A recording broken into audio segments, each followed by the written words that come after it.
topic is about advantages and disadvantages of online class. My research title is The Advantages and Disadvantages of Online Class among the grade 11 UMS Amarantos. The conditions that give rise to my research interest are the problems of students with slow connection of internet, lack of budget for buying loads or gadgets to use for online learning, the struggle with focusing on the screen for long periods of time. There is a greater chance for students to be easily distracted by social media or other sites. In an online class, there are minimal physical interactions between students and teachers. This often results in a sense of isolation for the students. Students develop bad posture and other physical problems due to staying hunched in front of a screen. E-learning, on the other hand, still tends to struggle with student feedback. Students completing regular assessments become dissatisfied when they experience a lack of personalized feedback. Lack of motivation among students continues to be one of the primary reasons why students fail to complete online courses. Due to the lack of face-to-face between pairs, the students in an online setting, the students might find that they are unable to work effectively in a team setting. The ideal situation would have been it allows students to attend class from any location of their choice. Additionally, online lectures can be recorded, archived, and shared for future reference. Online learning eliminates the cost points of students' transportation, student meals, and most importantly, real estate. Additionally, all the course or student materials are available online, thus creating a paperless learning environment which is more affordable while also being beneficial to the environment. Since online classes can be taken from home or location of choice, there are fewer chances of students missing out on lessons. It is the best way to create a perfect learning environment suited to the needs of each student. The appeal of online learning for students is the best fact that they have the flexibility to learn on their own time. Taking online classes exposes the student to learning how to use different LMS or learning management systems, to incorporate audio or video into assignments, sharing documents, and even to take some online training workshops. Students can complete their training in their own time and according to their own schedules. Recorded lessons, written content, webinars, and collaborative online learning software make it easy for anyone with an internet connection to access everything they need. Online learning addresses the challenge of our fast-paced world in a way that traditional classroom settings never could. Possible discrepancy between 2 and 3. With online classes, you all do the work at your own pace. As long as you meet your deadlines and participate appropriately online, you'll be fine. This means much less pressure and intensity.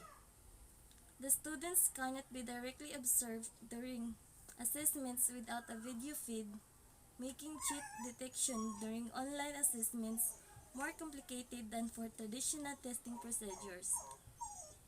It will help you become more self-motivated, a trait that will make you stand out in the workplace and beyond. Online learning can be difficult if it is meant for disciplines that involve practice. Online learning provides a community atmosphere that adds a key social element to the learning experience.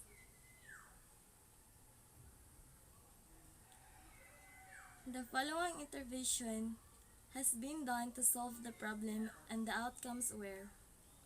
Researchers have demonstrated successful examples of peer feedback systems in an online learning, which could be a potential solution to the problem of limited student feedback in e-learning.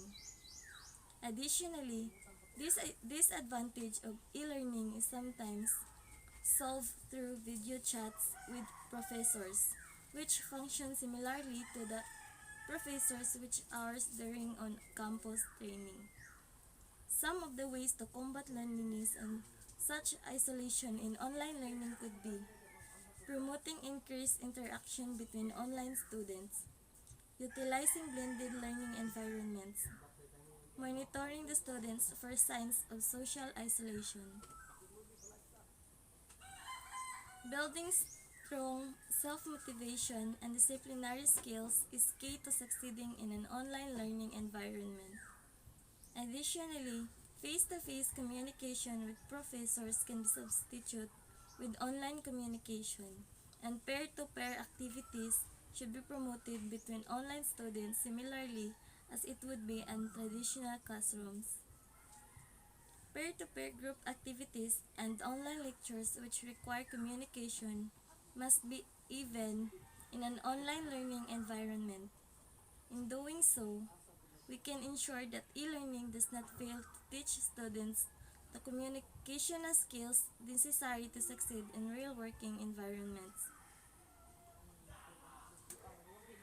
In order to protect the authenticity of online education, anti-cheating measures must be put in place by any online education institution. The most popular anti-cheating tools currently used in e-learning are online proctoring systems such as Examity, which use various anti-cheating measures such as automated ID verification and machine learning to detect fraudulent test takers.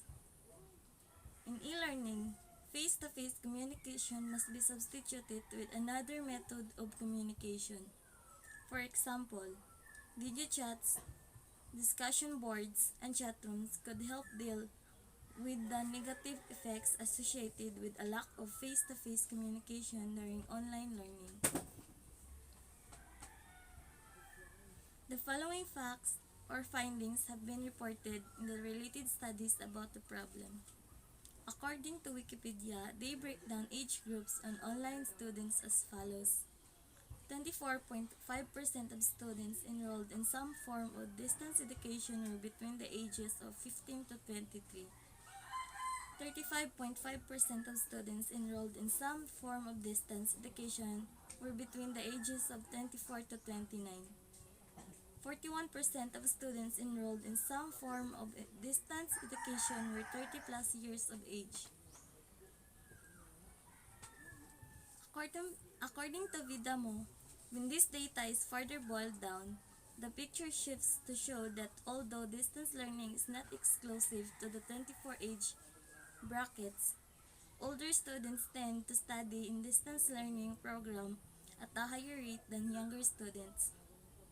4.5% of students ages 15 to 23 participated solely in online courses, while 3.2% of these students earned their degree entirely through distance education learning.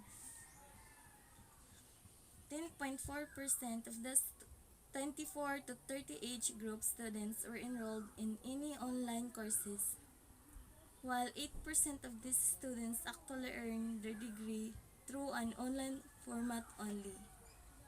15.9% of students aged 30 or over are enrolled in college online courses, while 13% of the students obtain their degree through online programs. According to a study, producing and providing online learning courses consumes an average of 90% less energy and generates 85% less CO2 emissions per student than standard face-to-face courses. With the decrease in the amount of traveling as well as the pollution factor, online learning saves money and time too.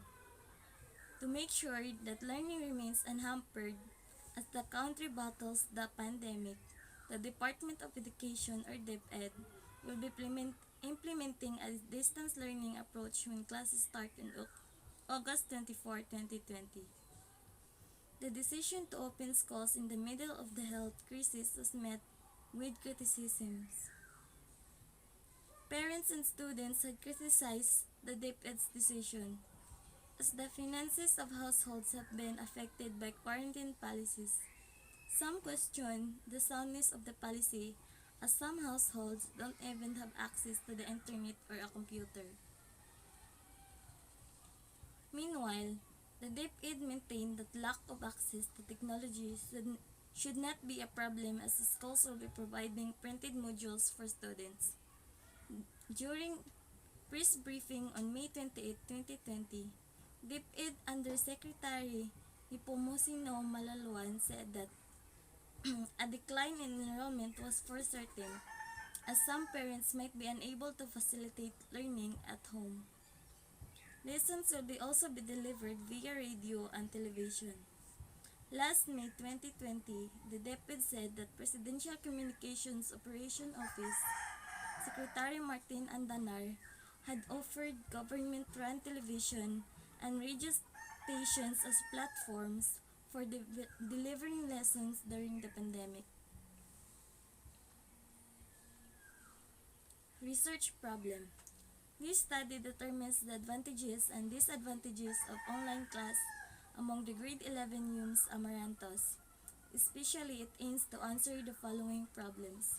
What are the benefits they got on online class?